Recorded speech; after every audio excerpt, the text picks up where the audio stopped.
2, no. Hey everybody, welcome to our second for D&D with the members of the 615th Legion. Joining us today our fearless leader, Tech, coming into the blue chair. Hello. Been everyone's least favorite sergeant coming into the red chair with Reagan. I see how it is today then. Everybody's famous and favorite former pilot, Kat, who is now medic, coming into the green chair. Notice that you're everybody's favorite Sergeant Riken. Don't kid yourself. Joining us for the first time today, and joining us for the first time today in the orange chair is Trench. Unfortunately, not. Is everybody's favorite modder, Polly, who would normally be in the purple chair, but unfortunately, due to a lack of sleep, to go around the table, we will start with Kat on my left side. Introduce yourself a little bit further and let the audience know once again who you are playing.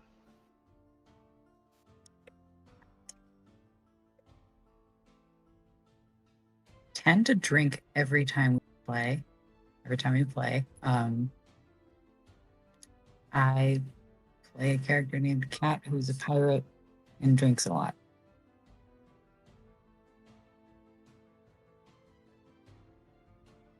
Remember that, audience.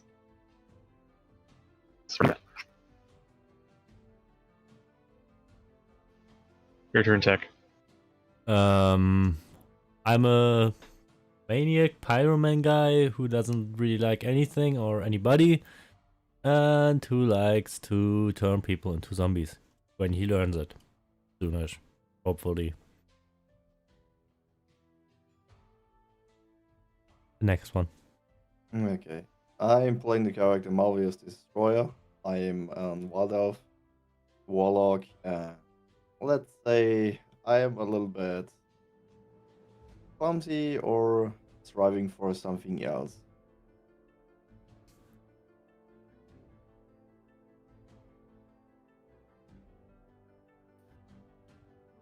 Your turn, Trench. I am playing half elf. Wood elf bard.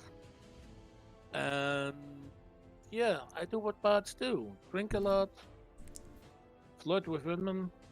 We're buddies then. Yeah, and having a good time and singing a lot. Oh no. Oh god. Oh god. Yeah, and In nomine Patri et Filii. yeah, and I Spiritus play Sancti. music instruments, of course. And guess what?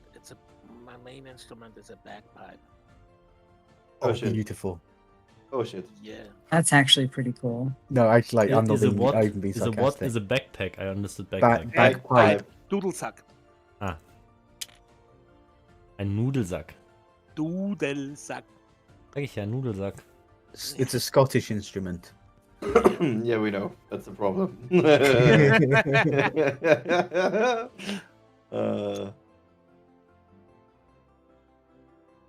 Icon, and I play Walter, who is a giant-ass wolfkin, or wolf person, paladin, who doesn't really like to talk about his past. Yeah, by the way, I forgot my name. Oh yeah, I name- forgot the two. Boltung Hartsinger. AKA Trench. Hans Well, the I- Flammenwerfer. AKA a hole in the dig ground. You know, I dig it.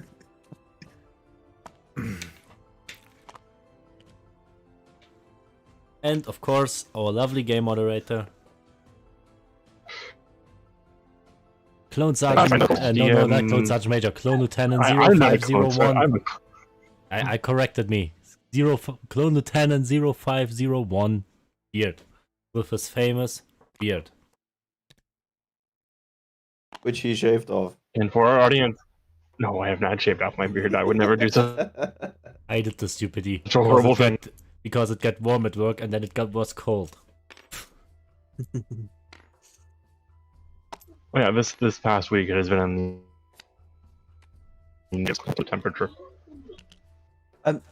Like, is beard for anyone else like cutting out and then like going Kind of really distorted. fast? Yeah, Yeah, that's yeah. for me too. Okay, it's not just me then. By the way, who Yeah, just joys of the nicked recording software. my player figure. What is that? I did because I needed it. He needs it for the fight later. I'm So, all right. I think I'm setting it so Trench I can grab it. I think Trench rolled a higher number. PS4 had 14, I had 12.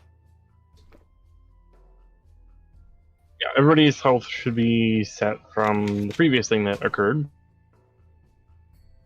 A quick recap for viewers at home, if this is your first time tuning in. Cat, Tech, and Riken's character adventures in our last session, which you can find on Tech's YouTube channel, which if you are watching it live right now, you can easily find it there. Otherwise, in the later posting of this on my page for this one, I will link to that first session. Links galore to. You send me the link. previous I can episodes. put So- it in there too. In the description. Okay, yeah, I will. So, they all ended at a very interesting smoke free. And we will leave it at that to not spoil too much for Ichigo and Trench.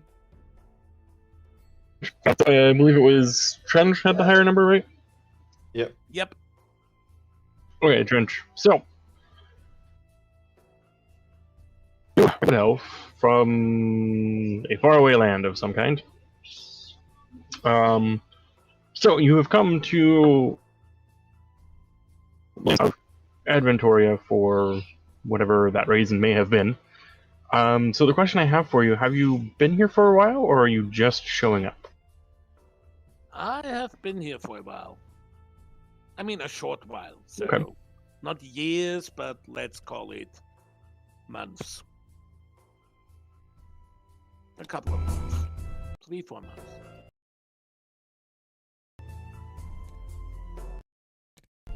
That works. So, now have you spent that time just kind of traveling around, or the entire time? Sorry, you were breaking up. Can we change the server Have you been setting in real the- quick to America? I think that's better for French. Beard. Yeah, for DnD it's okay if it's in America, to be honest. No, it's a fact that I'm recording it. It's the recording process in the back for me. That's what's causing my problem. Oh, alright. Maybe somebody else should record it then. The tech is doing it anyway. That means Tech has to upload it. I mean, I'm streaming it. It is gonna just post to your channel then, right? It's streamed already on my channel, yes. This one is live. So then I will. So give me a second to cancel my things. That way it clears me up.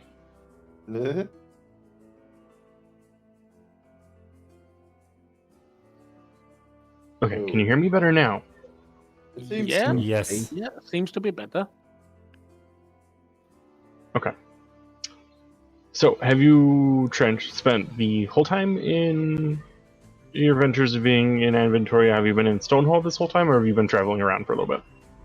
I have traveling around. I've been traveling around a bit, and it's recently arrived in the city. Okay. So you wake up one morning, after a night of working in the tavern, singing your songs and being entertaining. Now, the inns in Stonehall. So Stonehall, for your information, Trench, is broken into 3 major sections. The northern section is the Adventorian section, which the architecture there is very ancient Greece, inspired for a visual concept for you. Mhm. And it is where the inns are. So that's where you are currently at, is in that section of the city. Then there is the main hall district, which is inside the mountain, because Stone Hall is a former dwarven hole. So the inside is very dwarven architecture, but it has a very strange layout. The layout doesn't make sense. There doesn't seem to be any rhyme or reason to the layout on the inside of the city. And then the southern district is known as the Fjordline district, where there is a race of catfolk take up the main residency there, because the Fjordlands beyond that point are their territory. And they are technically part of the Free People's League of Adventoria, but they are also still faction or empire in and of themselves, more or less. So you've woken up from working here at the inn that night that gave you the lodging for your work and efforts. And you head down from your room, and what would you like to do? I look around if there's anybody I can get breakfast from.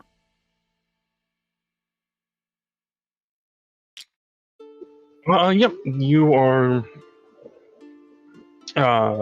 greeted by one of the bar maidens, and she says, "Well, what can I get for you? I mean, your songs are so wonderful, by the way. Last night I listened to them all." Cutie, well, what is for breakfast? Bacon and eggs, maybe?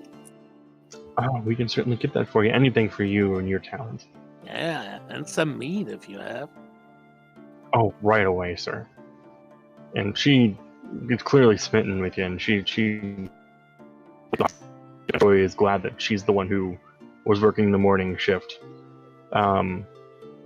So she heads off for a couple minutes and then comes back with your bacon and eggs and a very, very large pint, probably a double pint worth of mead. And she says, "Don't worry about it, honey. It's on the house." Oh, thank you.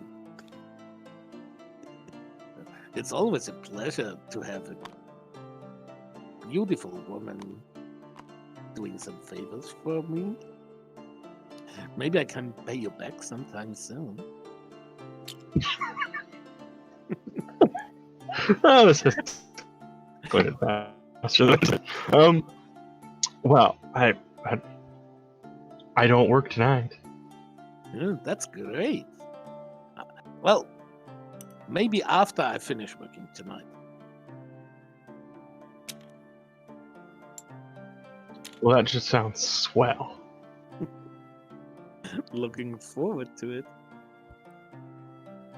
And I wink at her and yeah. Pay attention to breakfast. I assume then you kind of eat up and get yourself all finished up and whatnot. So what do you want to do after you are done eating? Yeah, I look around if there is some person I can maybe talk to about some work apart from singing in the evenings in this tavern. Is there the innkeep around, or the tavern keep, or? There is a barkeep. Yeah, then I approach the barkeep and tell him. So, are there any interesting places where one can make some money without having to sing?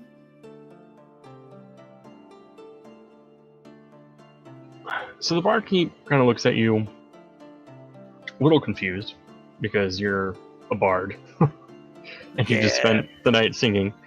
So the fact that you're inquiring about other work has him a little bit confused, but he looks at you and he goes, "Well, I mean, if you're looking for adventure work or something like that, there is an adventurers board down by City Hall." And then he describes to you that it's without prompt. He just kind of assumes that you don't know where that is, and basically directs you to the main hall, and it's kind of like this big building. There's just a giant board in front of it that people will post parchments on, and job descriptions on the parchments. So he directs you there. Otherwise, I mean, if you're looking for work, you might try, talking to some of the shopkeepers to see if they need anything done, or seeing if there's any caravans moving out anytime soon, with the traveling merchants that are found in the Fjordline district, to the south of the south end of town. Yeah, let me try the merchants. In the merchants district? Where is that? I didn't get out of the inn that much because, too many beautiful women to pay attention to. But they cost kind of a bit of money, so yeah, I need to take care of that too. So where do I find the merchants?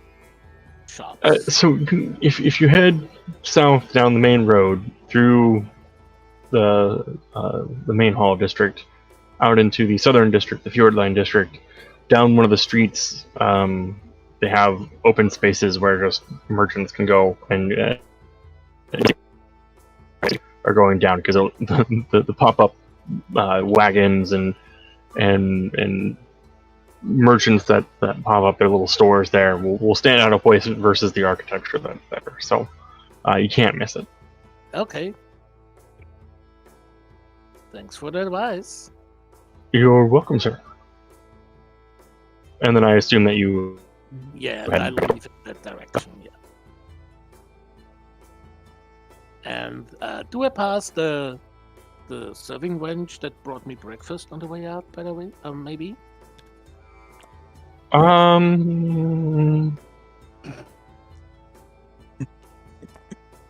Answer that question is yes. Yeah, well, I pass her by and say, see you in the evening after work, honey, and give her a sound slap on her rear side on my way out. I am not going to make the sound effect, but I will describe it in as vague as possible to make this as less awkward as I can. She's excited.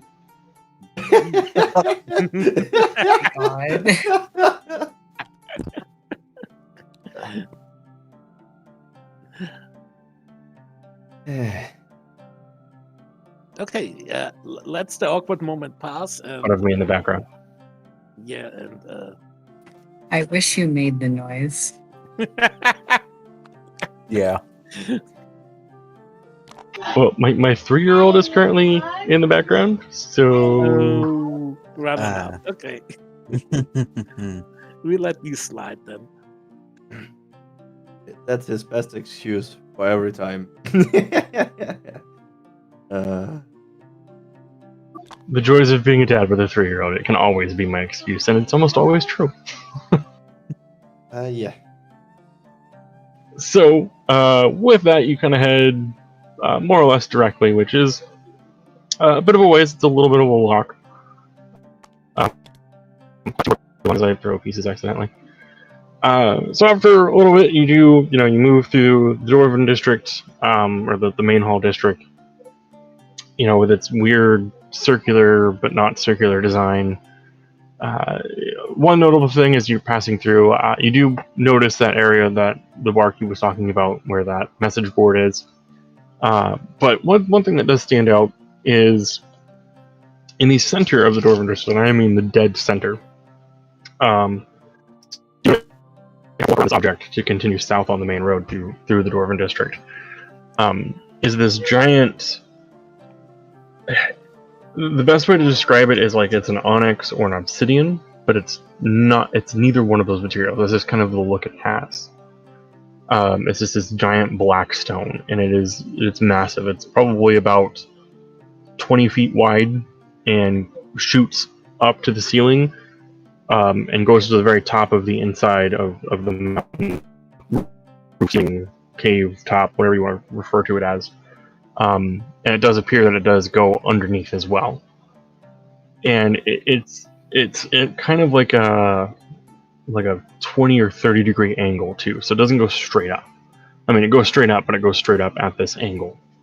Now the crystal rock thing does emit a slight glow, and without really noticing it at first, but as you're getting closer and going through the Dwarven District, this does seem to be almost like the source of light within inside the mountain.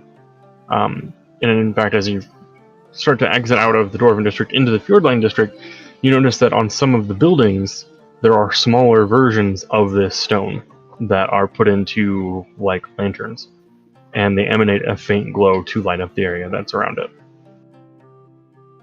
Okay. What color is that glow? It's hard to put your finger on the color of the glow, because it seems to be like you have the outside, and that's almost the color that's emanating off of these stones, is that same early morning light color. Okay.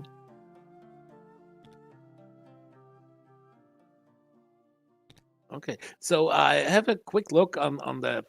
You did say I passed on that message board. I have a quick look on there if I see anything noteworthy. Well, you have to make a slight detour to do that. So, assuming that you make that slight detour, obviously. Yeah. Then I make that detour, yeah. And it is just off the main road, because there's a road that basically leads directly down to this City Hall building. So, you take the detour and you're looking at it, and I mean, the way he described this board to you being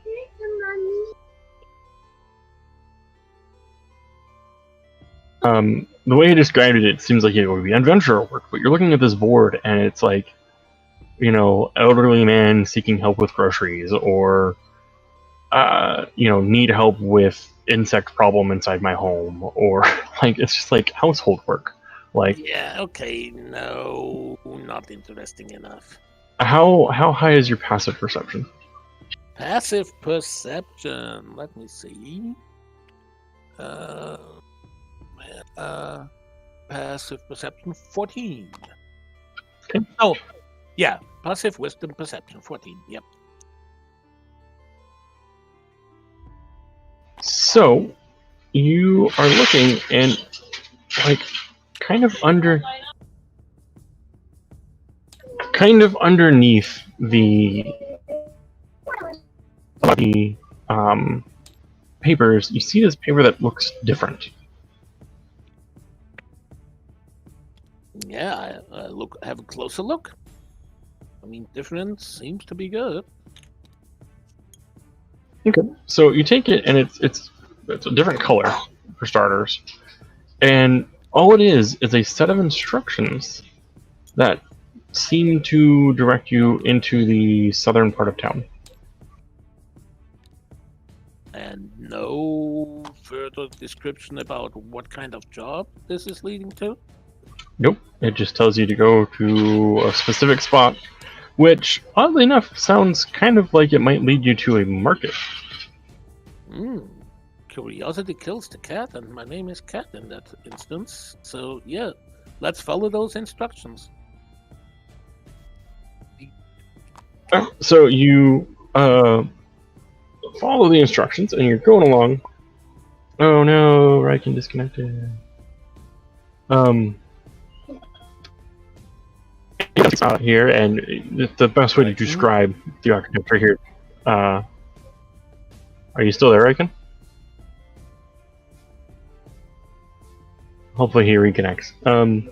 So as you're moving along, the best way to describe the architecture here for your trench is Viking, just very Norse Viking based architecture. Okay. Because the folks that live here are Viking cat people, is the best way to describe them. They're known as Fjordlines. Since you've been in Adventoria, you've seen a handful of them. You haven't seen a whole lot of them, but you've seen enough of them to, recognize them from most other feline races that you've seen in the past. So you are following the instructions, and it leads down a road. And ahead of you, you can see this. There's some wagons and pitch tents, and very clearly pop up. Ahead of you, you notice a commotion. There seems to be a man yelling loudly, and a lot of loud noises coming from down the street. Okay. I carefully get closer to that commotion. Okay. Is it more looking like a fight or like people gathering and cheering something or? No, as you have creeped closer, you see that it is there's a merchant who, from the looks of it, seems to be some kind of desert dweller. And he is at a fjord lion that is standing at his stall. Behind the gentleman is it's hard to tell what's going on behind him without actively looking. But there are a couple people ahead on the street in front of you. A very diverse group of people have started to walk down the street too, and they're almost gathering around this spot as well. What would you like to do? Well, if people are gathering, then something interesting must be going on. So I approach that spot too. Make a dexterity saving. Dexterity saving throw. Well, yeah, well, luckily that is not my worst statistic.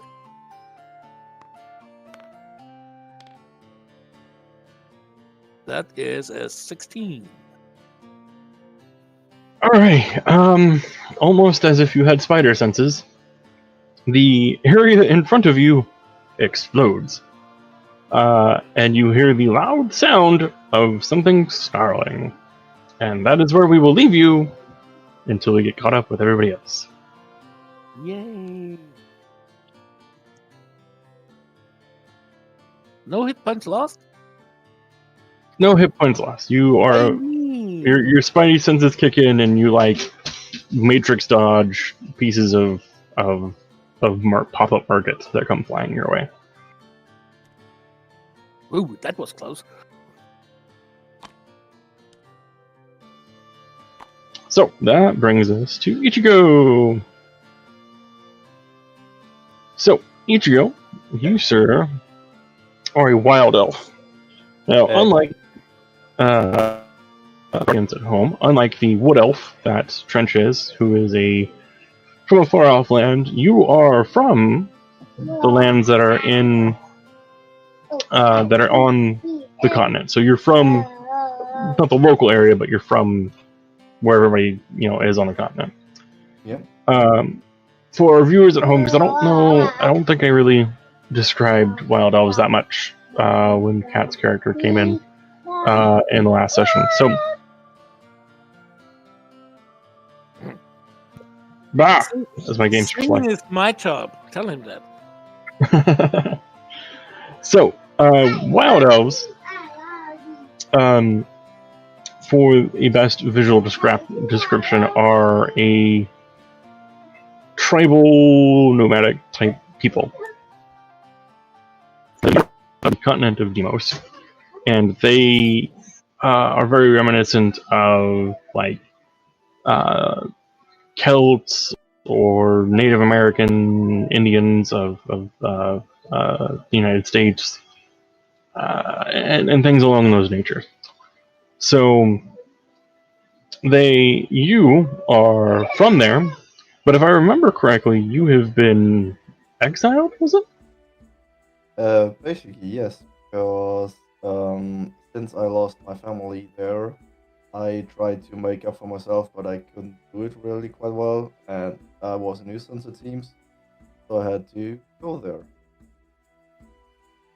Now, did you leave prior to Romancia cutting themselves off, which effectively cut your homeland off from the rest of the continent, or have you found one of those sneaky ways through and made your way through more recently? It was more recently. I found some hidden passage. Luckily, I got through there because there was a little bit of a hitch and it broke down, so I can't go back anyway.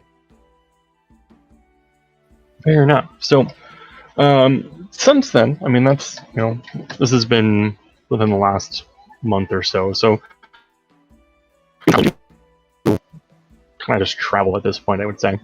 Would be the best way to describe it. So, in your travels, you've found yourself coming to the city of Stonehall for any number of reasons at this point, I would assume. So the night before, and they were nice enough to basically say you can kind of stay with us. We'll hit you up for the night, and then they even paid you for your services of sticking around with them and kind of acting as an unintentional guard, even though you didn't really encounter any. So you woke up the next morning, and they had you posted up in one of the inns in the northern part of town. And like I said, that kind of part of town is very Greek in its appearance. It's going to have that visual mindset for yourself. So you've woken up, you've headed out of your room and downstairs into the tavern area. And one of the other patrons is down there, and he appears to be eating breakfast, and he's talking to a barmaid. What would you like to do?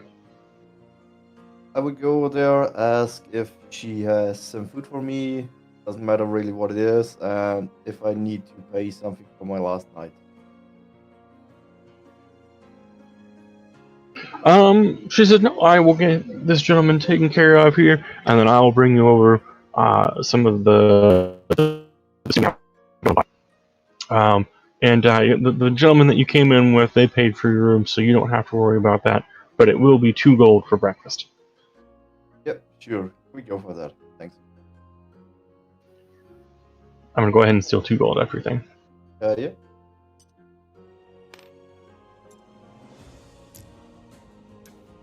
So after a couple minutes, you see that she brings out the gentleman at this table some eggs and this big old thing of meat, and then she brings you over this questionable stew.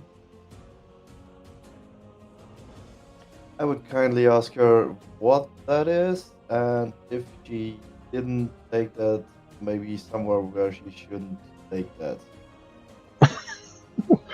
Well, she looks, well, this is just the house stew. We kind of throw whatever we have into it and let it kind of cook. I mean, it's a meal. Yeah, I mean, have you ever heard of a fisherman's stew? Because that's basically what it is, but it's an innkeeper's version of it. Yeah, the innkeeper's version of, not edible. I know that. Ichigo. Huh? Basically a Bauerntopf. Ich weiß. It's called Grenadiermarsch in Austria. Ich weiß, was es ist. It's called Bauerntopf where I live. Yeah. Well, yeah. I ask her if she kindly get me at least some beer to it, and then I can eat it. Oh, no, sure, right away. I'll bring over beer. So she's gone for a minute or two, comes back with a pint of beer. I'm assuming then you begrudgingly eat this thing? Yep.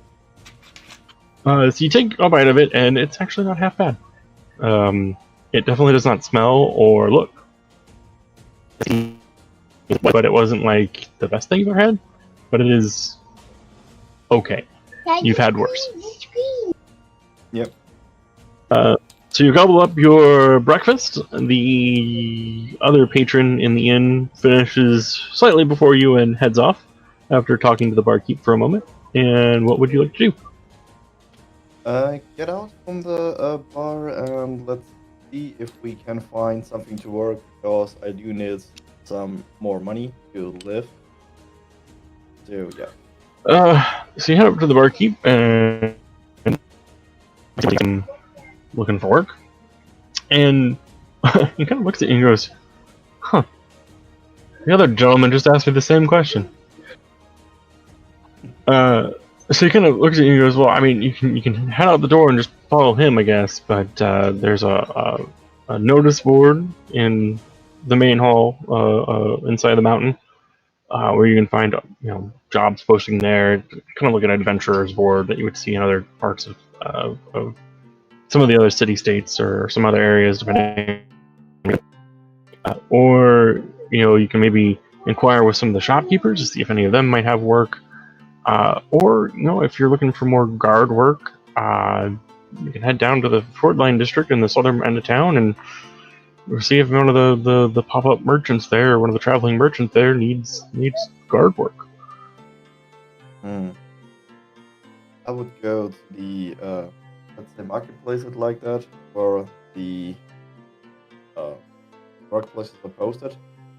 We can look out and let's see what happens there. So you want to go to the job board, or you want to go to the market? Job board, sorry. Where was it? Is in the Dwarven district, or the main hall district, which is the Dwarven part of town. Down since all the dwarves are dead. So you head out right away, and you go through and you follow his directions, and it's clear. Again, you notice that same giant crystal thing there in the center of the Dwarven district. Like I said, this thing stands out because it's ginormous. But you head over to the job board, and it's kind of funny because you pass by that same patron, and he's got a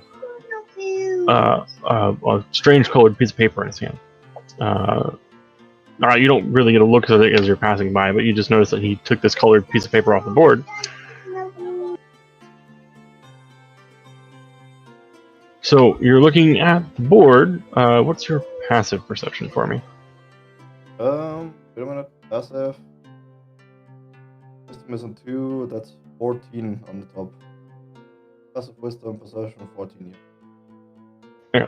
So, looking at the board, you're seeing these weird household chores, like help folding laundry, go get me groceries. I have an insect problem.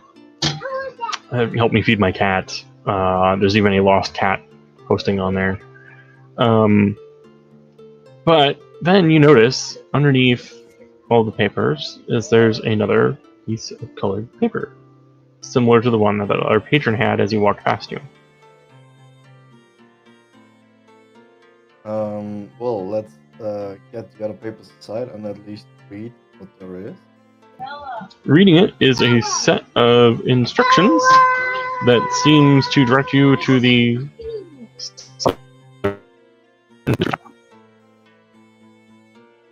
Okay, you hacked up, yeah. So do you grab the instructions, or do you leave them on the board? I'm gonna grab them. Let's see what happens there. So I'm assuming then that you're following the instructions.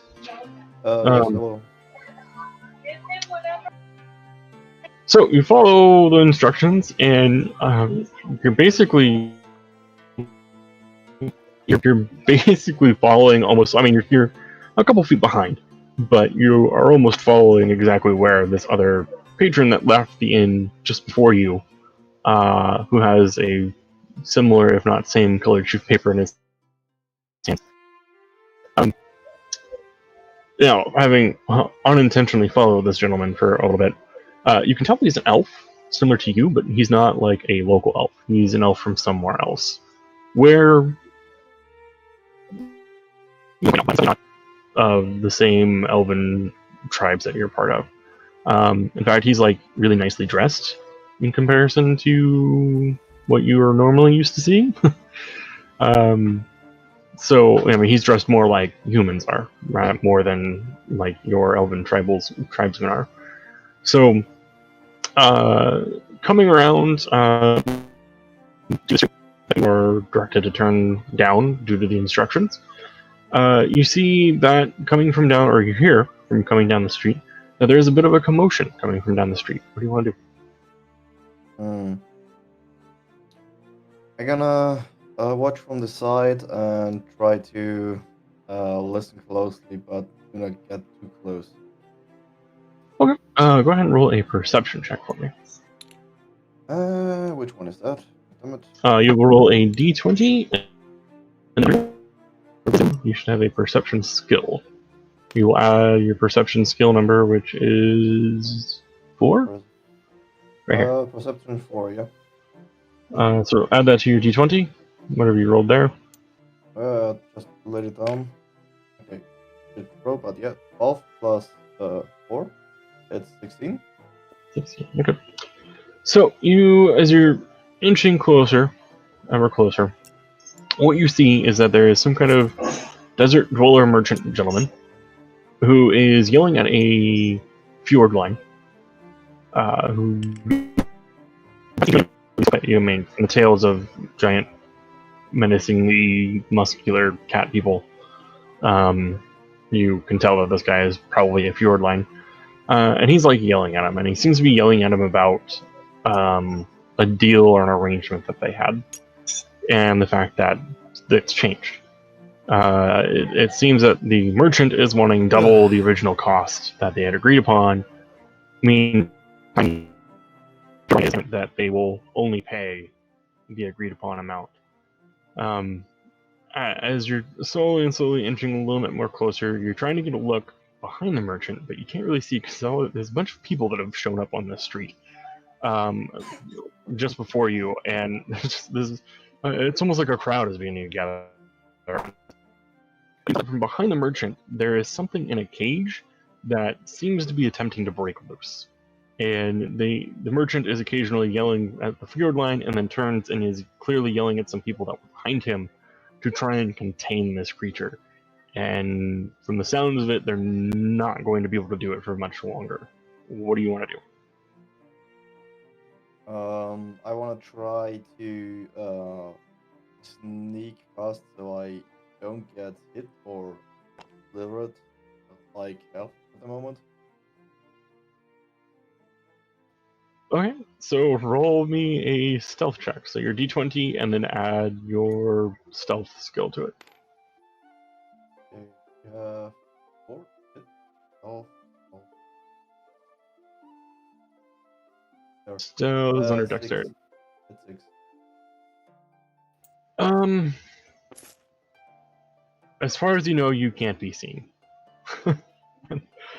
And as you begin to become sneak, the cage explodes and people and shrapnel and bits of everything go everywhere. But you are, luckily enough, not within the blast radius because you are attempting to sneak. Perfect, I would say.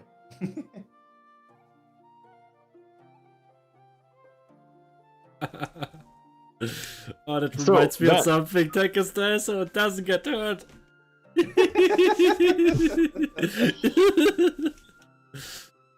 Sorry. So that now brings us to our combat. Yay, combat!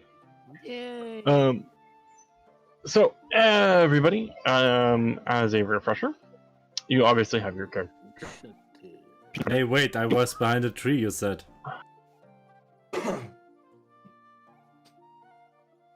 Well, I didn't have a proper prop piece, but that was where you basically ducked behind, and So it's no imagining longer a there tree because in the here. thing is. Fuck. Yeah, there's a little bit of there's shrapnel and stuff on the ground. Will you guys stop messing with the tiles? Don't do that. I did my best to recreate it after re-listening to the first one, so I apologize if things are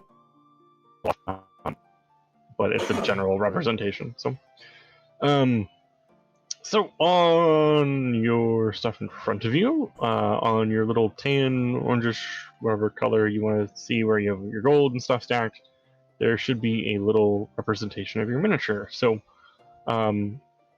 be familiar with that, so that way you can look at the board here and determine which person you are, or color coded. So for reference, Oh, I am going to use a bit of 4th edition ruling to move our miniatures around. So, on your character sheets, you have a set of movement, which should be in increments of feet, be it 30 feet, 35 feet, or anything like that. It Each has tile speed. has what? It says speed. It's speed. Speed, yes, speed.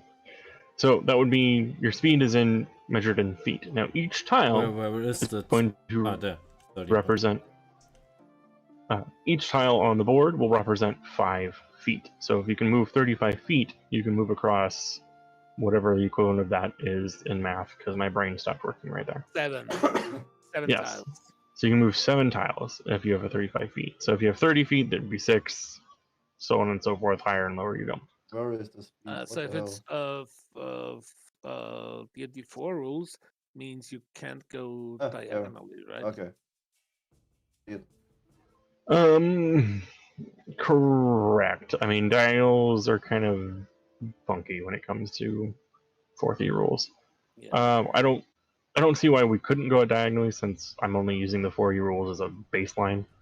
So if you want to move diagonally, I will allow diagonal movement, But just am because I it's a little more am I dynamic. am I not completely stupid now? Weren't they in a row? Like, wouldn't have cat behind? Wasn't it like first of all I was going into cover, then Polly was hit by it, was thrown against cat. Cat was thrown against Riken. Or am I stupid? Yeah, I should be behind. No, I Polly. I got hit by some table. I wasn't No, you with got you guys. No, you were behind them. No, It No, clearly said you see 3 people in front of you. No, it wasn't him. I got hit with Polly, but Mr. Wolfman, was not right. It was just us two. no, I wasn't there. I got hit by table or stool. That's what I'm saying. You Yeah. weren't there. Yeah. But mine and Polly's position should be swapped because there should be those. There you go. By the way, I'm not sure where I am. You are right here. When you Okay. make right click on your figure, you can color it. So then it's a little bit easier for you to see when you Yeah, if change it everyone to your colours their color. own figure, make it a little bit easier for everyone to track who's where. Polly would be purple, or? Yeah, Polly would be purple. I'm currently coloring him.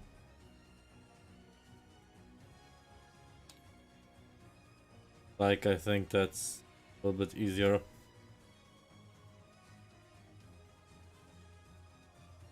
So, before I have you guys roll initiative, since the creature, represented by this thing right here, everybody, what are your passive perceptions, real quick? Passive Our what? perception. Where's Passive Scorpion? perception. 14. What the? Passive perception is the lower left. Why is the Scorpion invincible? I'm on 14. Oh, what's going on? Well, Who's 14 knocking as people well. over? The Scorpion is invincible.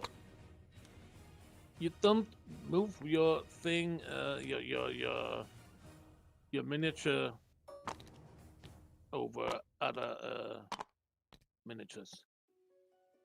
That's Then not if you how press that. fighting works. No, the Scorpion is invincible. It Yeah. isn't. He just fell through the floor.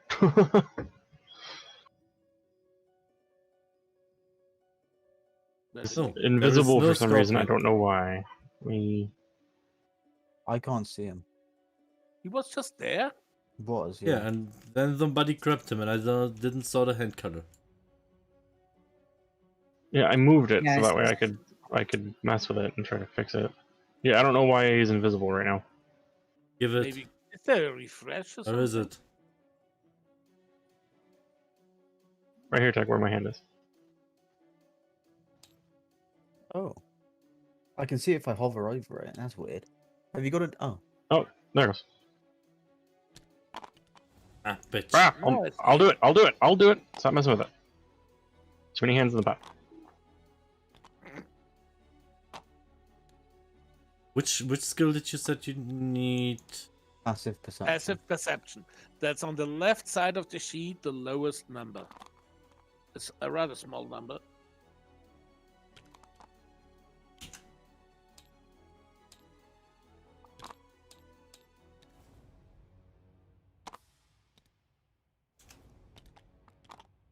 So yeah, does anybody have passive perception below 12? Yes. I have 11. I have 12.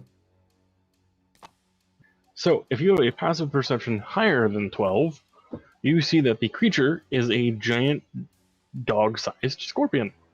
If you don't, you have no idea what's going on.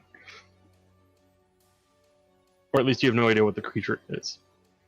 So since the creature has exploded out of its cage, the current situation as it stands that everyone can see is that there's obviously, you guys can see that there's all these other people, but now there's not only just the 2 people who were attempting to guys in similar garb have shown up to help contain it, basically. Like, and they've come out of nowhere. Like, it's like they were lurking nearby and like magically appeared as soon as this thing busted out of its cage. One is carrying 2 daggers, one is carrying a sword and shield, and one has a sword and a short sword, basically. And then these guys that were trying to contain it in the cage pull out whips. Now, in all of this commotion, the scorpion has decided to go ape and is attacking the closest thing to his round. So let me grab my thing for the scorpion real quick because I don't have it on the table.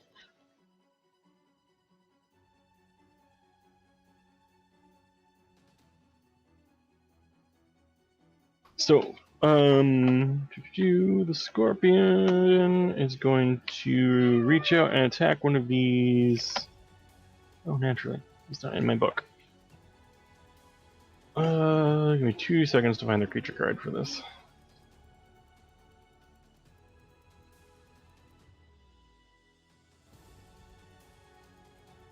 Sorry, I thought the scorpion was in my book, but it's not.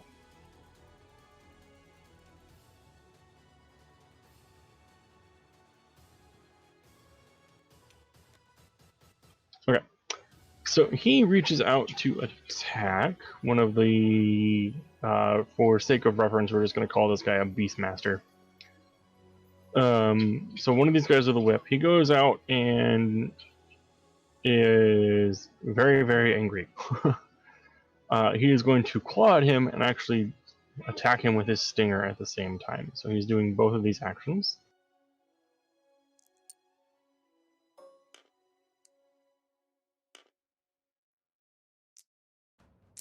So I don't like to hide my rolls, so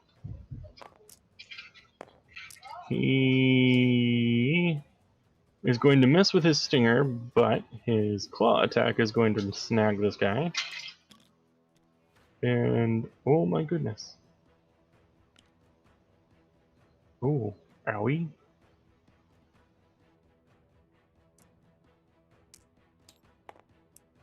He is going to hit him for a very large amount of damage, and the scorpion is got this guy right here, the one that the scorpion is looking at, grab, like about ready to like yank off his leg, basically, and the guy is looking in very, very bad condition.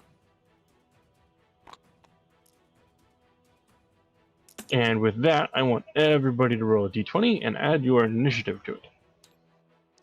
The initiative.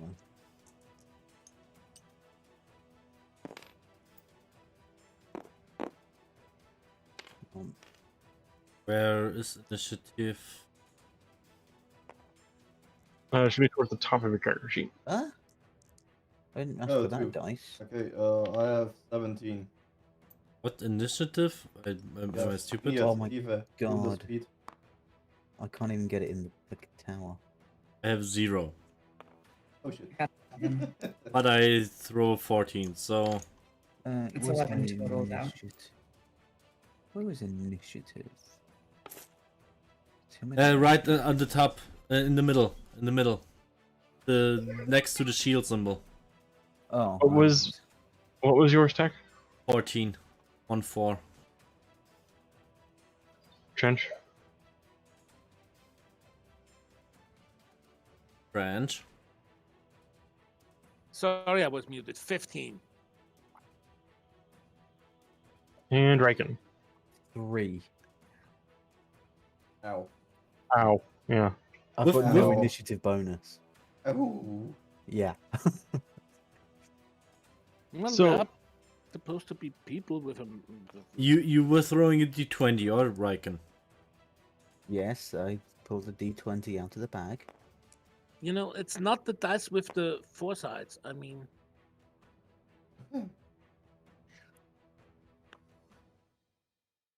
So, for the sake of initiative, all of the goons are going to go on the same initiative, and the scorpion will go on its own initiative, just for the sake of my brain. So, first on the list of people to get to do things is Ichigo. Yeah. So, Ichigo, you are right here, and the way combat works is you have basically 3 actions. So you have your general action, which can be pulling out something out of your backpack, casting an attack, doing a melee attack with a weapon, anything that is like an actual action. You can also move on your turn, either before or after taking an action, whichever you choose, or you can even break your movement up. So you can move part of your movement, do an action, and move the rest of your movement. Okay. And then you have what is known as the free action, which is basically like shouting something out, saying something to somebody, something that basically causes no effort, or something. Yeah, just information or So, something for like example, like, I'm walking back, throwing something at it, and say, Ichigo, give me cover, for example. that. Yeah, something like Alright. Exactly. By the way, speed 45, that's in half, so it's basically, what is that, 17? 7 squares. Seven Not in squares. half, 5 per moving thing. Okay. 1, 2, 3, 4, 5. Shit. Are you close range or long range? Both, basically? Which I know. Yeah, he can sling spells, or he can hit stuff. Oh, shit, that I didn't want to do. I have to look at the spells at the moment, so I can't see that. Where is it? That's a good idea. Right there. What is it? What spell are you looking for? I just need to look at which spell takes first part. Takes a little bit of a long range thing. Well, for you to go, you have Eldritch Blast, which you can cast up to 120 feet. Okay. You have Hellish Rebuke, which is up to 60 feet, but will take a spell slot. Okay. Witch Bolt, which is up to 30 feet, which also takes a spell slot, and you only have one, just so you remember. And then you have Burning Hands, which you have to be. It shoots it out from you in a 15-foot cone, but anything within that 15-foot cone gets hit. So basically, I could hit everyone. Okay, that's okay. Good. Good to know. Eldritch Blast would be your best bet because that is a cantrip, so you can cast it as many times as you want. Or if you wanted to open with a big hitter, you could do Hellish Rebuke or Witch Bolt, so long as you are within range. Which I think Hellish or with Witch Bolt you might have to move. You might not. No, I don't think so. 40 feet. Yep, That's you're not actually from where I you're could standing. do it You're behind there. That's heavy. Damn it. Basically, let's take Hellish Rebuke, to be honest. so we're gonna open with a big one. Okay. Yep. So, let me slide over here to the card so I remember what it does. Just doing them over there, so Uh, they're not taking up something. oh wait, my bad. So Hellish Rebuke is a reaction, so something has to hit you first in order for you to use Hellish Rebuke. Okay, wait a minute. Then we take something else. Just a second. Just doing them here so I can at least read. What is it then? So Witch And let's Bolt take or Witch- Eldritch Blast would be your best bet. Eldritch Blast. Nah. Then let's take Witch Bolt. But I have to go a little bit closer, I think. Nope, you are within the 30-foot range. You're, Do you're at you- exactly do 6 you- squares do you, from it. Do you can count it like Ichigo, you need to translate that. Also kannst du das nur gerade quasi von links nach rechts und von Norden nach Süden oder kannst du es auch quasi so schräg hoch? That's what he is asking. Is basically, can you count it just squares, or can you go diagonally? Over the corner, you know what I mean, like over the. Yeah, diagonal. I'm counting the Daniel because if you're looking at him and he's looking down the street, he would technically I'm have so line of stupid. sight in that. What guy are you doing, guys? I misclicked. I turn things again. Sorry, beard. It's all good. It happens. I should have should- locked the you- tiles. yeah. Is what I should have done. Yeah, that would be great. I will Okay. remember that for next time. Can we remember where our characters are standing at the moment? Yes. Can we take them off the field real quick so we can lock it? I think that will save much trouble. Basically everything off. No, tiles. No, not everything. Let the disc standing there. So we can't move that anymore. Wait one. Everybody get your characters out of there. Because I need to... Ah, bitch. Are you fucking kidding me? We probably have to remove all the. No, No, I I'm- know why. I'm- Wait one. You can only have a... You can only highlight so many things at a time, which sucks.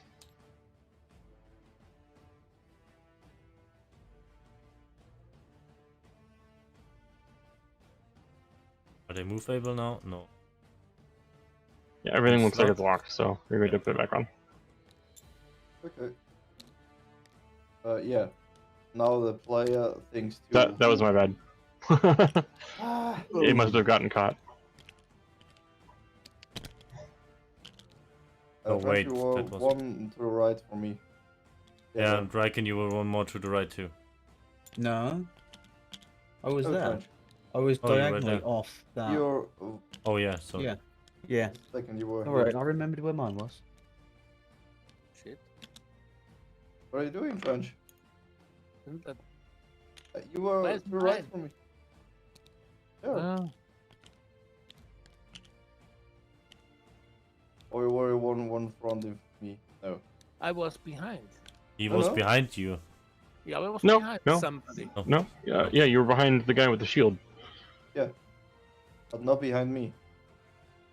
I'm sure of that. Yeah, that looks better. Yeah, so it's fine now, huh?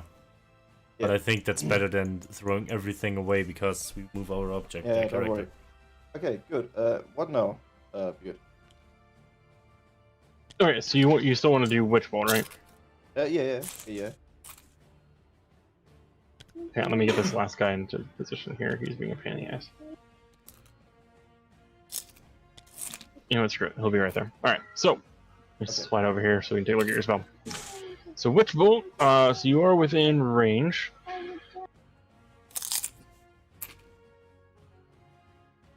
Sorry, little beard running in the lap. So, you will roll a ranged spell attack. So you roll a d20.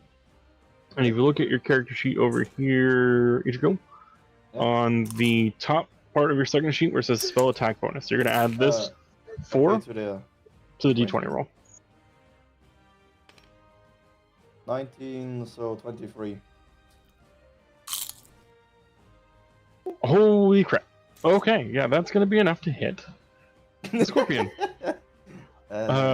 So, let's read what your spell does. So, on a hit, the creature's going to take 1d12 lightning damage, and on each of your turns, if you so choose to keep concentration on the spell, Oh, rather than taking your action, oh my god, Rather than taking your action, you can use your action to automatically impose 1d12 lightning damage onto the scorpion. Okay, good. So roll a d12 to determine the amount of damage that the scorpion takes. 11. Holy crap. Yeah, well, but Yeah. So I will leave it up to you.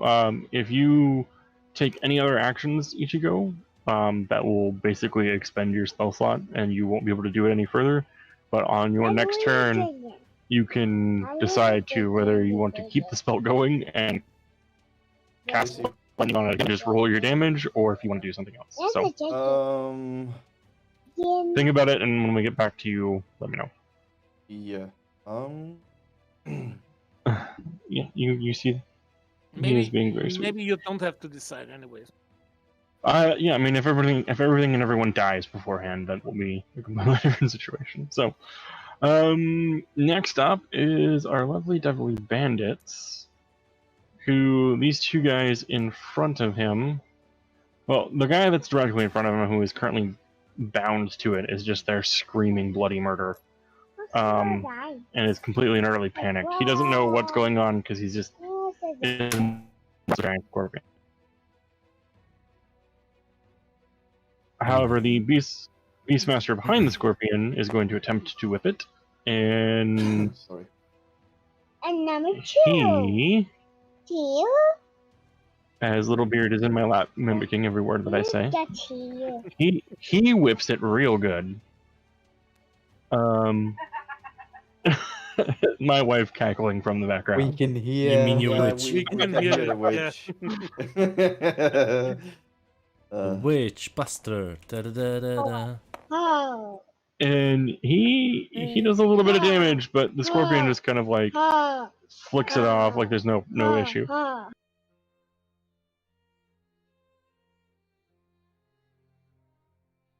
So the other bandits, or I mean the other people, the shield guy,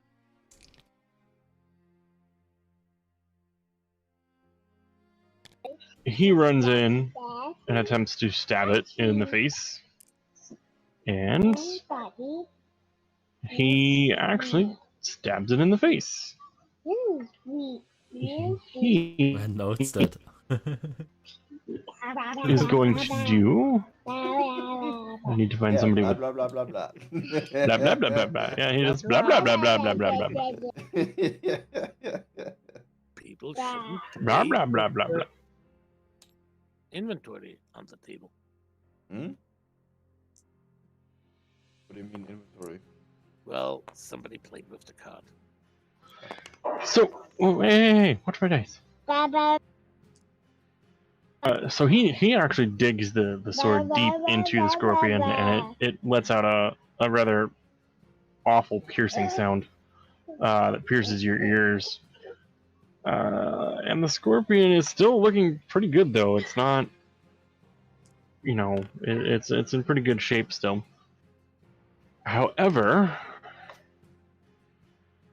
the next bandit, this guy with the sword and shield,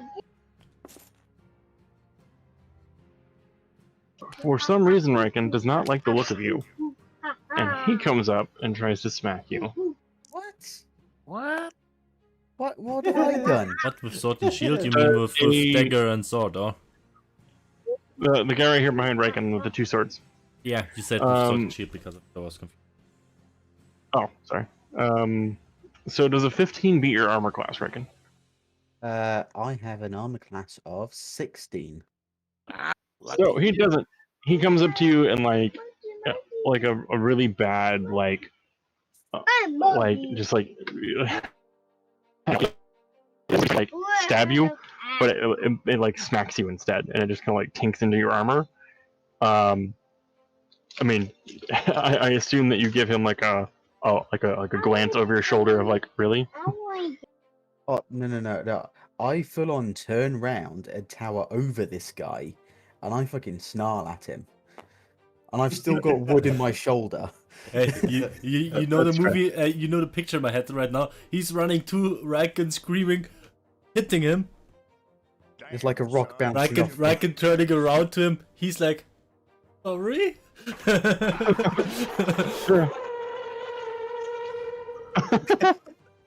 Wow. That was gay. Eh? And then this guy with the 2 daggers. This guy. Yeah, this guy. This guy. Scared by your use of magic, comes running at you, Ichigo. Oh, Hook, So, you asshole. Oops.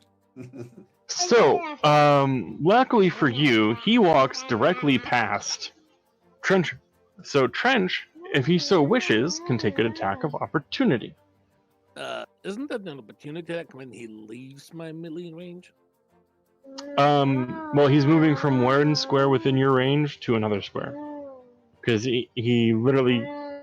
Yeah, but I thought I know. melee attacks only happen when you leave the melee range of an opponent, not when you He's moving within your range, so you give him... He's moving from one spot to another.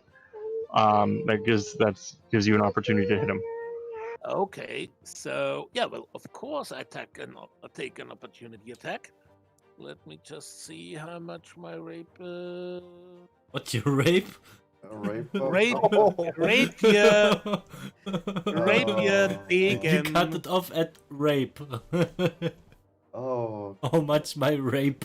Yeah, you know, Mr. Freud would have a feast, a holiday right now. Where is my I've noticed I've got rapier is +5. Great. So let me see. Where are my dice again? Oh shit! Sorry. Right in front of you. Well, yeah. If you zoom in on the map, it's Yeah, well, not that and- easy. Right in front of your M&Ms. So. Yeah. Thank you. I'm a diabetic, so nope. Thank you.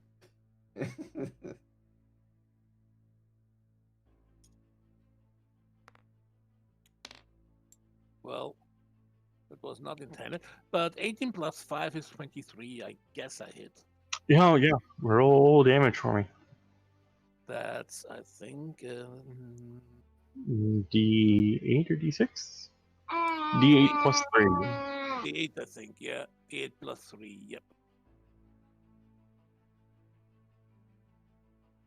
D8.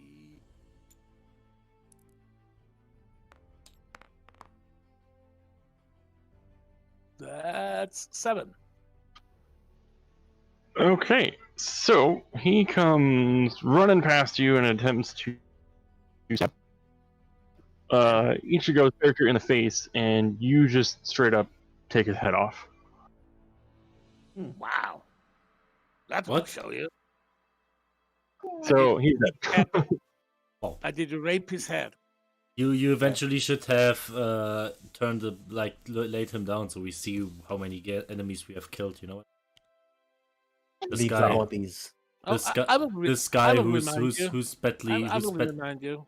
no Heck, what are you doing? He's stupid for playing that again. game. Yeah, I know that.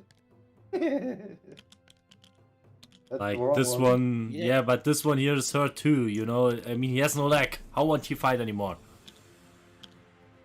Yeah, that's Yeah, okay. good enough. I mean, it doesn't have to lay in the correct position. That's okay. Okay, I'll just set him off to the side. We'll do it that way. Yeah, okay. All right. And with that, that is all of the goons. So it is, as I fight for my 3-year-old, it is now. No, Cash, hang on.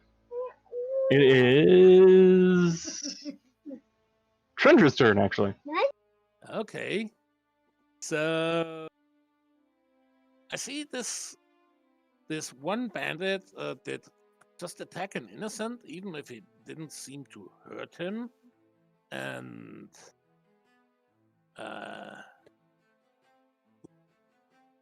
I move like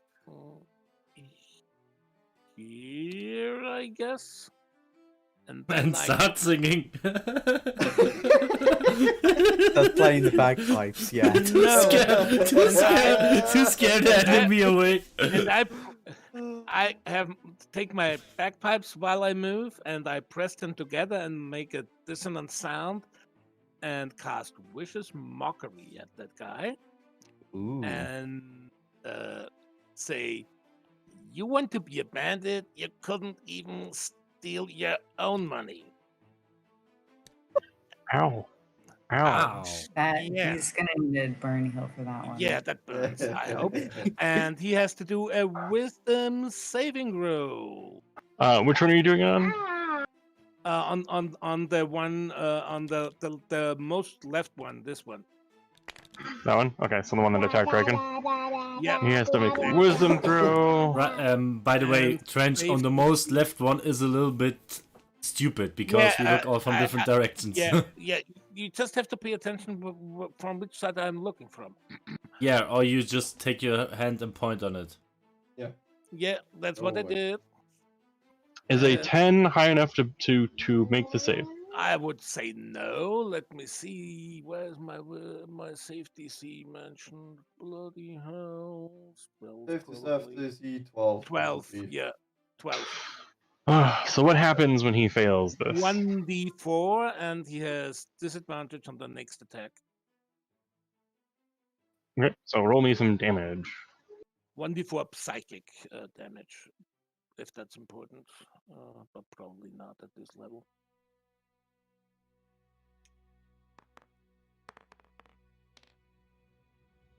Oh, there it is. No, that's the D8. Why did the D4 roll? Alright. Ah, there it is. That's a 2. 3. Huh? Says. 3, sorry. Shit.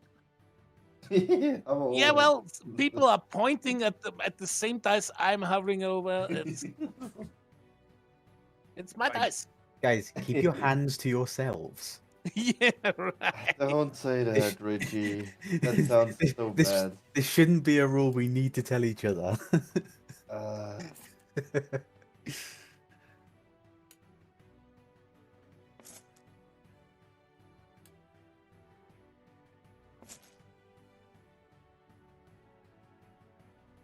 So what was the damage? Yeah, that's it basically from me. Well, no, what was the damage that Oh, happened? a 3, sorry. Okay. He's crying. He's just, Yeah. he already felt bad when this armor-clad, 7-foot-tall wolfman turned around and growled at him. He's bawling his eyes out right now behind Riken. So does that mean he's defeated or? No, he's still up and standing. He's sitting there crying, and he looks like he's ready to fall over. So, that brings us to Tech. It's your turn. All right. So I consider everybody as hostile. 1, 2, 3, Oh God. 4 here. Then I take the magic missile. This one here. Wait, Okay. doesn't this guy get attack of opportunity on Tex? He's moved out of adjacent square. That is correct. Yeah. So he attempts to stab Tech, and I'm assuming that if I can find my thing, that a 19 will beat your armor class. Probably. Did they what? 19. Why 19? I have 10 armor class. Yeah, well, that means he hits you twice. Yeah, I'm going to. He smacks you squarely for 3 points of damage. Ooh. Ouch. Serious for a level 1 mage? A wizard or whatever? And now? And now you can go on with your turn. Right. All Now right. you cry. So now I need to now I need to check something. Well, Oh, now I you need to can go to my do cards your again. attack.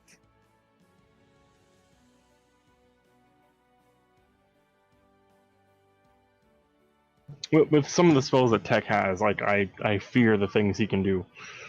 The thing is, I'm not pretty sure if I have something which is like I mean- against multiple people or only?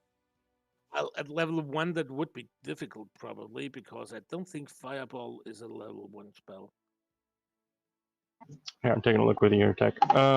So Burning Hands is a 15-foot cone and hits anything in the cone.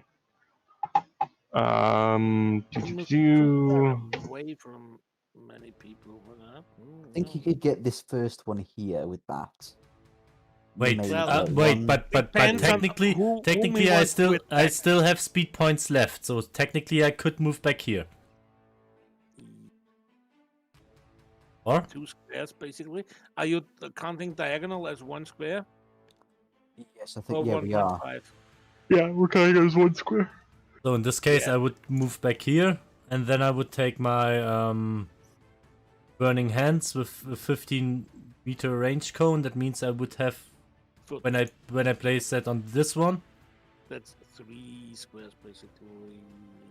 No, wait, diagonal 1, 2, or am I stupid now? Well, a cone is not just a line; it spreads out. So Yeah, and from there, who's your main target, Tech? This one with shield. Shield? Okay, so again, because it is kind of a funny angle. You would get him, the scorpion, and this whip guy. This guy would just be outside the cone. All right, then I take fire hands thingy. I take the fire hand thing. Let me On take a look the at Burning shield one. Hands. Which dice I need to roll? Let me see where your Burning Hands spell. So Burning Hands. You, sir, do not have to make a roll. What is your spell save DC? It is your spell sheet. 13. What is that number? intelligent guy. Okay. So for the 3 creatures or targets you're going to hit,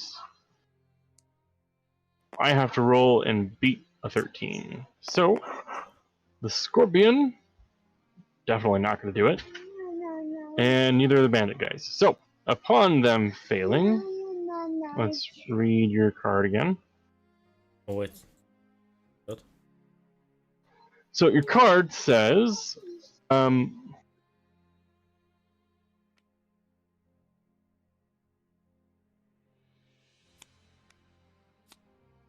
can take it out. hang on, I'm looking at here. This little bear was attacking me. So each creature is going to take 3d6 fire damage. So what you're going to do for me, Tech, is you're going to take out 3d6 and you're going to roll 3d6 and add that number. Wait, I need to roll 3d6 dice Correct. at once. Same time. At once. Yep. Okay. Or one after the other, you can do that too. I mean, yeah, you could roll one just 3 times. Okay, so basically now I need to count that together, huh? Correct. 6. Okay, so the guy who is in currently lock with, or no, that guy is. I didn't think about that. Oh, that poor guy. So this guy right here, the whip guy behind the scorpion, bursts into flames and turns to ash. Bitch. That's what you get for attacking me. I just wanted to launch a missile on the fucking scorpion. I think the one who attacked you is the guy closest to you. Yeah, it was this one. Yeah, I know, but like they are together, so Yeah, that's gonna come into effect here in a second. This guy, it just gets burned, but he's still kind of okay. He doesn't look too good, but he's okay for now. The scorpion gets singed, that is for sure, and is starting to look the worse for wear. I'm the one who made the most damage at the scorpion. Fuck you. And because the scorpion is grappled with this guy, he bursts into flames and turns to ash. Oh. Double kill. Yeah. basically The scorpion was worth two. 200 gold, and the merchant demands the money. Yeah. So, with that, Tech, is there anything else? You mean you can move a little bit further, I guess, or do you want to say anything, or... Isn't the scorpion dead? No, the scorpion is still alive. Okay, you said just it's cinched. Basically, I thought it's dead. Okay. Oh, you meant the bandit he was grappling is I know. burst into flame. Yeah, the one the guy that he was grappled with, Oh, okay. because the fire spread from off of the scorpion and burned him alive. So, it's Tech's turn then. So then that brings us to that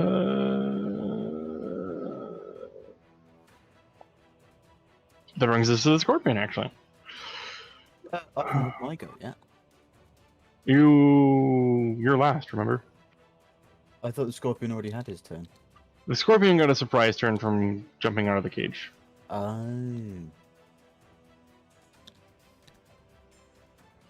Surprise, surprise.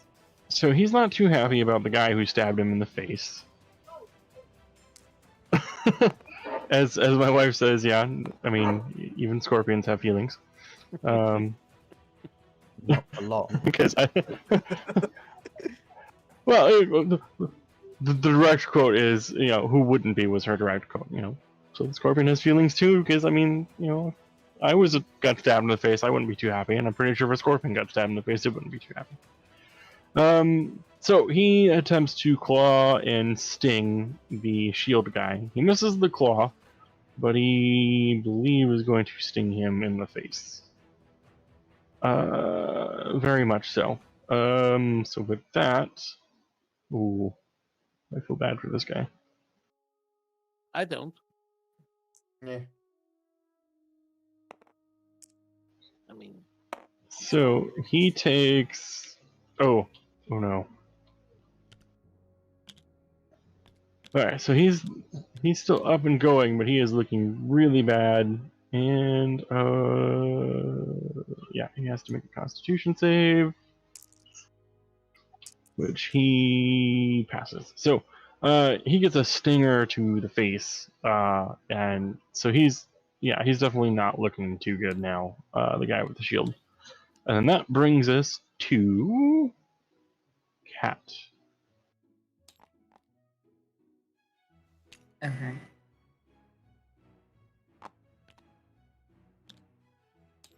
Period. Now you can. Looking at my weapons.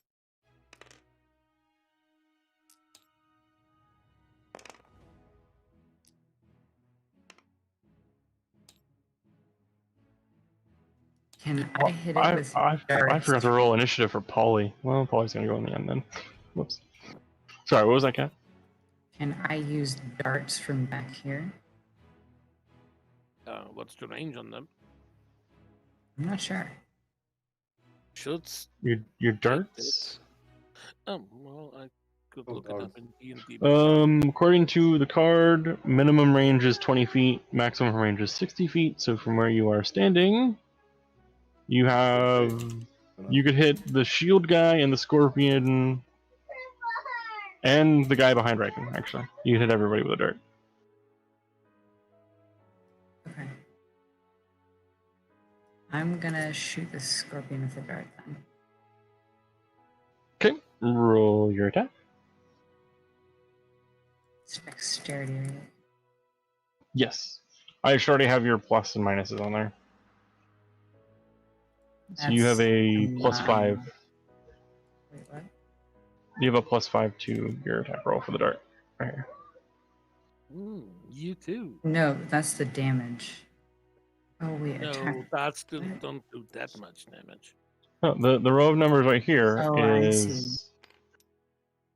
So what's your roll? Oh no, I just deleted your other stuff on your sheet. I'm so sorry. Oh shit. But it was like spear thrown and something else that you had. I'll add it here in a second. Hang on. But what was your d20 roll? I got a 6. So 6 plus 5, that's going to be 11. It's a really bad roll. That, unfortunately, will not be enough to penetrate the Scorpion's armor.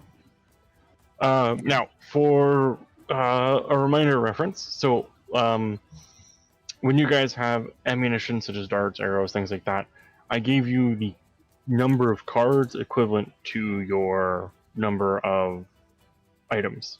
Even if the card says that it counts for 20 ammo, I still gave you 20 arrow cards. So, in this particular cat, I'm going to take one of your dart cards. But yeah. Yeah, so I'm. So in this case, I will take one of your dart cards. If you remember to look for it or pick it up at the end of combat, you can, if that time is allotted. Otherwise, you will lose a dart. Okay. So, you want to say anything or move at all? I'll say, God fucking damn it, and then be done. No truer words were spoken from a truer pirate. Yep. And with that, we will go to Riken, and then I will do Polly's turn because I completely forgot to put him in the order. My bad, Polly. I apologize. So, Walter is actually already facing this guy because of his half-assed weak attack. And 9 hells are about to descend upon him as I attack him with my sword. All right, roll your d20. You are hitting Oh, no, a sorry, person? no, sorry, no. I don't use my sword. I prepared for this. And for some reason, it's not on my weapons list anymore, but I'm going to bite him in the throat. Oh, so roll a d20, and you will add a +5 to that because you are strength-based, So and you are proficient with using it because you are a beastkin. So D20. Yep. Boom. And because you are beastkin and all the traits and stuff that we gave you, you get the +5 because it's strength-based. 22. Holy crap. That will be enough. And then I believe... I think we did it was the same as clawing, which I think might have been a D4? I believe so, yes. We will go with D4, and if we need to retcon that in a future episode, we will. And that will also be plus your strength bonus. So it'll be your D4 plus 3, right? Because it's your strength bonus, right? Yeah, so that's 4. 4, okay. In total. So you bite this guy, and he lets out a blood-curdling scream. I'm assuming you bite him in the neck. Yes. Yeah, he lets out a blood-curdling scream. He is wounded now. He's what, sorry? He is vastly wounded now because he is bleeding. Yeah. So, Polly... Oh, what's Polly gonna do?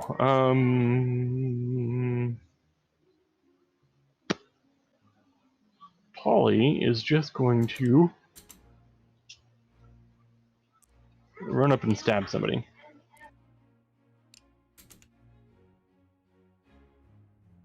Is it too late to hide?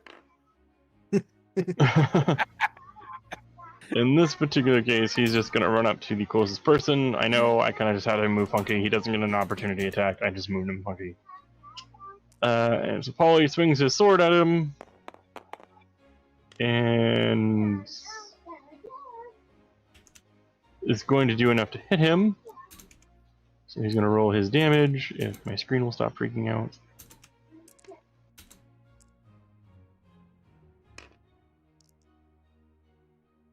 And he will do enough to finish this guy off as you finish biting. Oh. So, that is now 4 goons dead. Bringing us back to the top of the order as Polly's character makes some kind of snarky remark. Bringing us back to Ichigo. Yep. So, Ichigo, just as a reminder, you can maintain your spell. I know. Which I'm not gonna do. I'm gonna do Hellish Rebuke. Or isn't that? No, wait a minute. No, you have to be hit. That's a reaction. That's a reaction. Sorry. That's yeah. Then let's continue the blast. I have to do Roll. the attack. Right? No, you don't have to do the attack. You just roll the damage, which was 1d12. Oh. God damn it. Yep, there. Oh. That's Oh, done. I totally thought that was gonna land on the 12 for a second. Yeah, bonus, that's +4, so it's 14. You won't add the +4 to that. Oh, okay.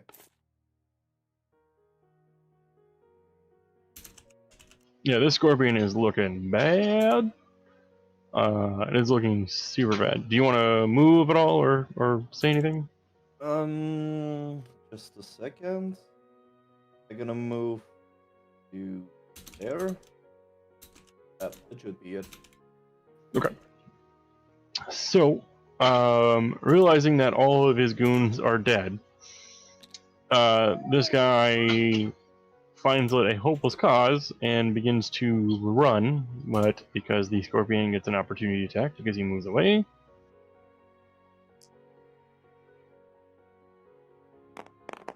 he will claw and sting at him.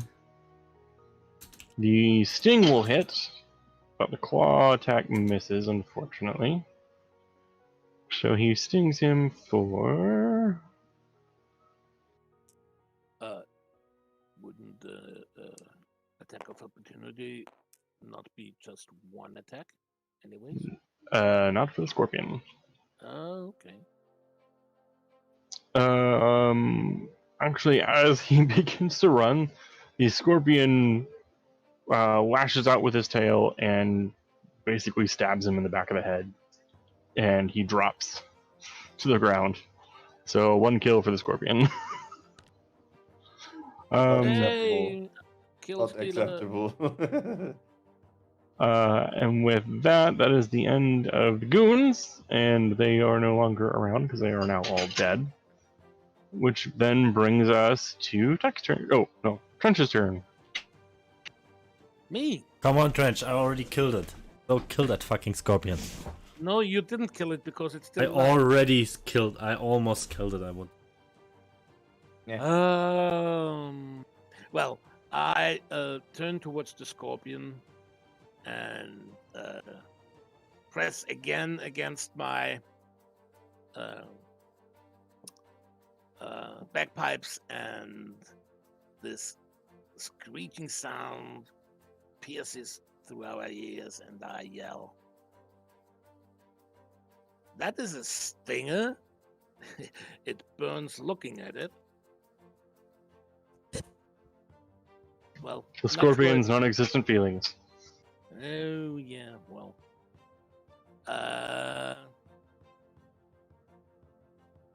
I'd probably do this. What is it? It's a. I have to do a save against that, don't I? Wisdom save.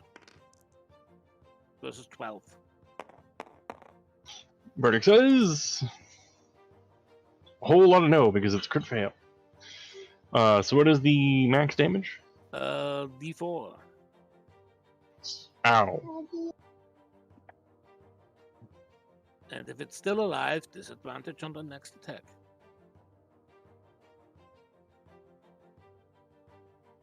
So the scorpion is looking in some pretty bad shape, and it does appear to be crying sadly because you have hurt its feelings.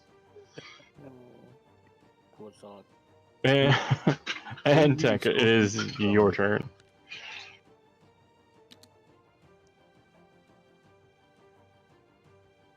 Tech, you're still muted. Oops, I was muted. Sorry. All right. So first of all, I activate my human shield power and move. Not bad, Trench. What? There's my.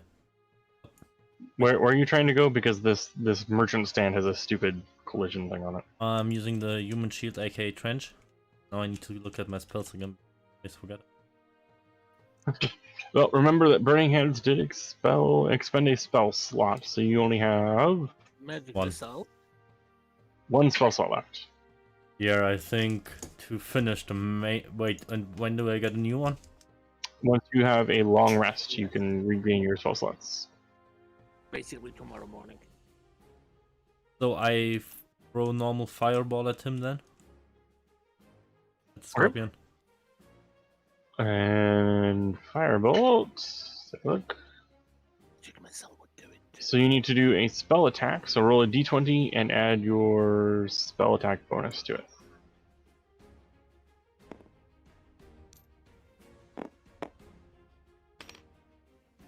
Ah, you fucking 4.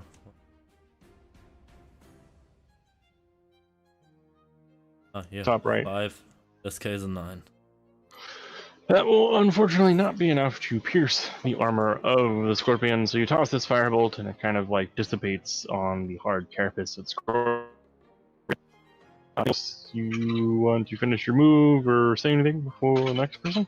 I would scream, take trench, not me. Does it cow? Then, Huh. Don't you mean bold tongue? I mean, in this case, it would be the elf in front of me. However, the scorpion, not being extremely dumb on his now turn that it is, goes after the person who's been causing him the most pain. Ichigo. Wasn't that me? Like, Ichigo had the lightning bolt thing that it shot at it, Yeah. and continued it, and it's not too happy with him. Yeah, that's what both of us together. Okay, I mean Ichigo has the most hit points, I think. Oh, it can attack him. So Ichigo, he attempts to snap at you with both of his claws. Sorry, it was. Disadvantage on the first attack. Well, I don't think he can roll any lower than a 5 and a 1. So What's up? Yeah. yeah, need to roll. this scorpion comes running at you and like snaps at you, but like I don't know if you're just that nimble or if this thing is just so wounded, it just kind of like and it just completely misses you. Like it just kind of like waves it's like waving at you in your face basically at this point. Which then brings us to Cat. Alright, this time I'm not waste. Oh, wait, that's a long ways. 2, 4, 6. Okay, So yeah. 30 feet. If I go diagonal, I can get there in 25 feet. That works.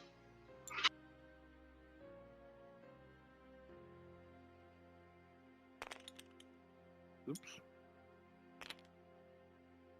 Alright, I'm going to use my spear this time. Okay.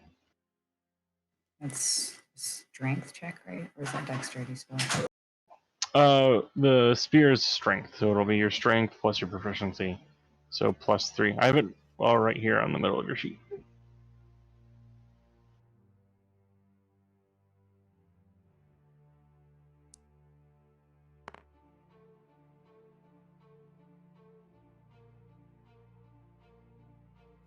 It landed on an edge, but it says 17.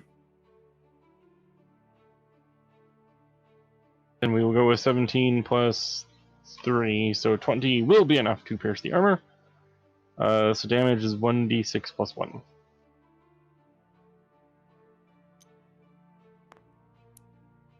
How many life does this fucking thing has? 6. Probably not much more. None anymore. I burned it to death. Ichigo lightning bolted it to death.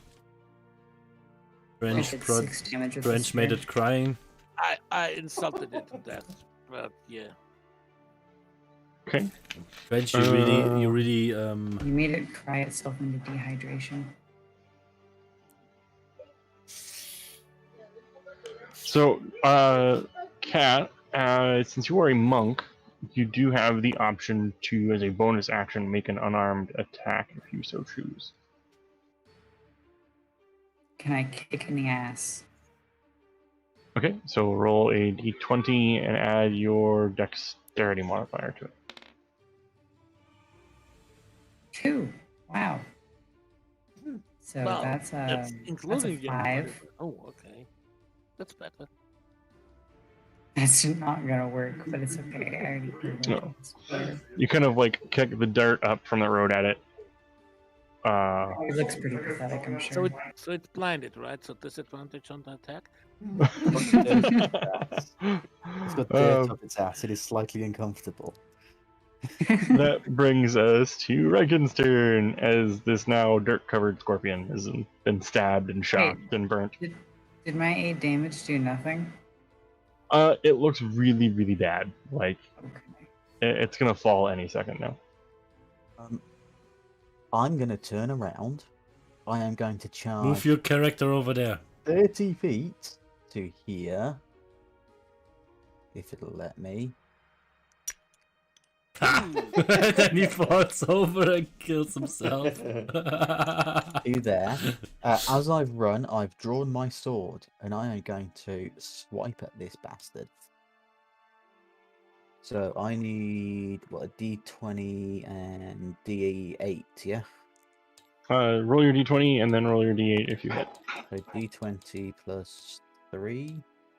Oh dear, that's 6. That, unfortunately, will not be enough to hit the scorpion. God damn it. You are winded for running at it and miss your swipe.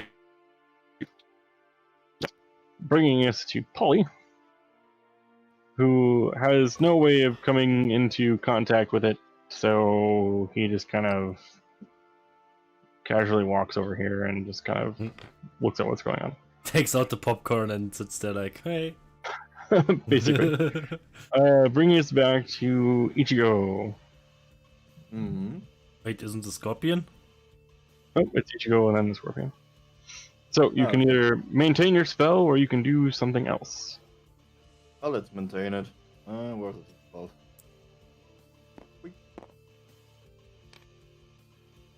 Oh shit, dude. Okay. The scorpion looking very haggard, but is still up. Bringing us actually to Trench before the scorpion. And Drench and swords it again. Yeah, well, there are too many people around it. I'll never get to melee range, so yeah. My bagpipes sound again with a piercing shriek, and The scorpion. I yell at it, yeah, keep running because you can't fight. Drench, couldn't you not just lean back and eat popcorn? Go ahead and roll damage, Trench, because it is going to be crying on the inside. Okay. Well, oops. Oh, Oh, Drench. what is- I see Drench is the useless member of this constellation. Really? It didn't even fall into the bloody tower? And that's it too. Plus disadvantage on the next attack. The scorpion is looking bad, very, very bad. Any second now, it can go out, but it's going to attempt to attack Ichigo one last time. Cut him in half. Oh wait, did you go as a good And one? he attempts to claw and snap at Ichigo. Ichigo will a 12 or an 18. Will a 12 or an 18 beat your armor class? Armor class is 14. So the 12 won't hit you, but his other one will.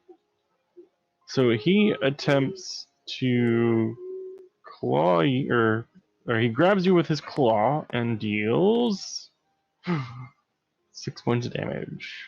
And you are now in the grasp of Ooh. the scorpion.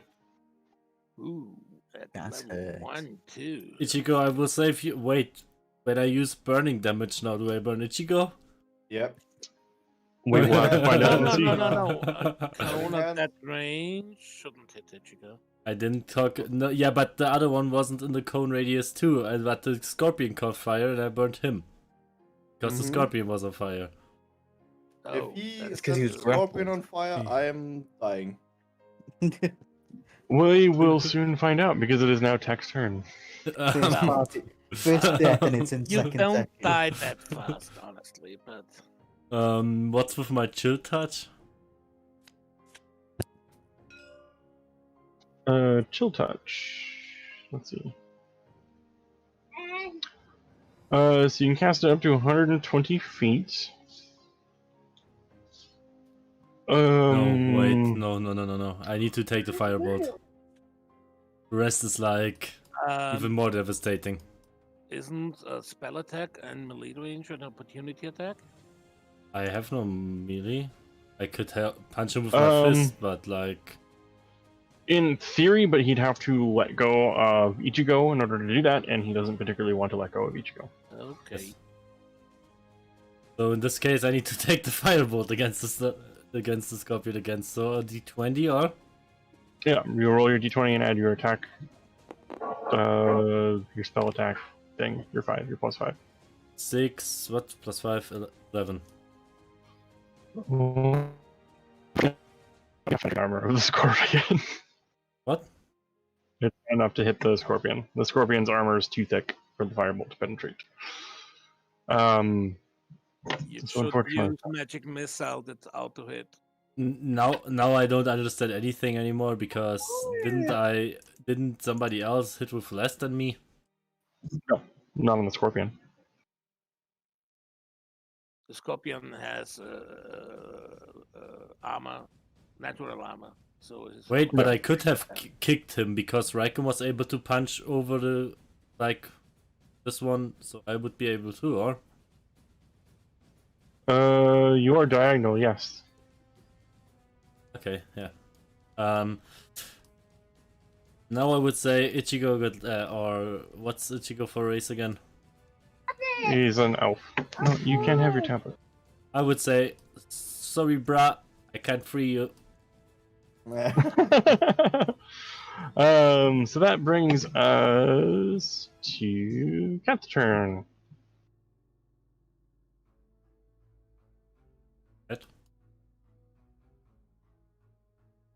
Cat Oh, it's my immediately, turn. Cat immediately died from a heart attack. I'm gonna hit it with my speed again.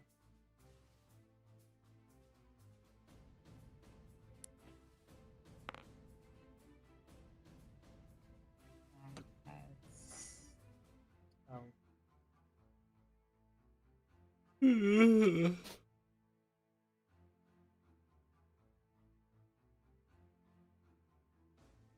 What was the attack, Cat?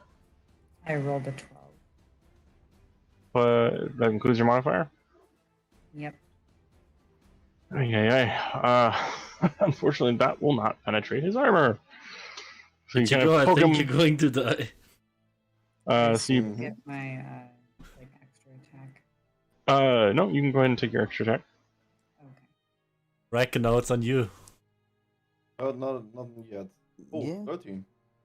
What does Polly want to do? 16. After me. 16 will be enough to hit the scorpion. So roll your damage. 2. So what? 2 damage. But you only have a +1. No, you can take your dexterity modifier, I thought, for unarmed attacks. I don't know. Yes. According to your martial arts card right here, I do. Cat has all those details on it. What do I do? And looking at it, Alright. you can take your dexterity instead of your strength. So it is your dice roll plus what? 3. That will be 4 damage, which will finally be enough to finally kill the scorpion. Yay. So, Cat, please describe to me how you kill this giant scorpion with an unarmed attack. I try to kick it in the ass again, but miss and hit the dirt. But this time I hit the dirt hard enough that it causes like this shockwave under the earth, which explodes very pinpointed underneath of it, piercing it completely through using just dirt. That was scary. That is terrifying if that could actually be a real thing that happens in the real world. Now I'm afraid to walk on dirt. Thank you. You could have taken his back thingy where what's it called? Yeah. Okay. And could have rammed it into his head or something. So Why with do that when I that, can just fix the ground? so with that, that will end the combat. And what I will do, because we have been running for a while, and I have a very rambunctious 3-year-old who is wanting to go to bed and is running in circles around me, and is trying to keep himself awake. So I will divvy out experience into the Discord, and so we can update Okay. things that way. And we will pick up immediately where the fight ends, with at the next session. Sounds good to me. Okay. Because I also know that it's like what 2 in the morning, 3 in the morning for you guys right now. 2 in the morning at the moment.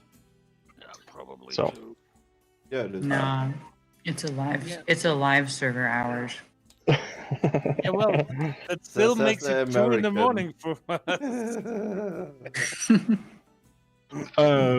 So for our lovely viewers at home, if you enjoyed the shenanigans, and I'm sure Tech would appreciate subscribing.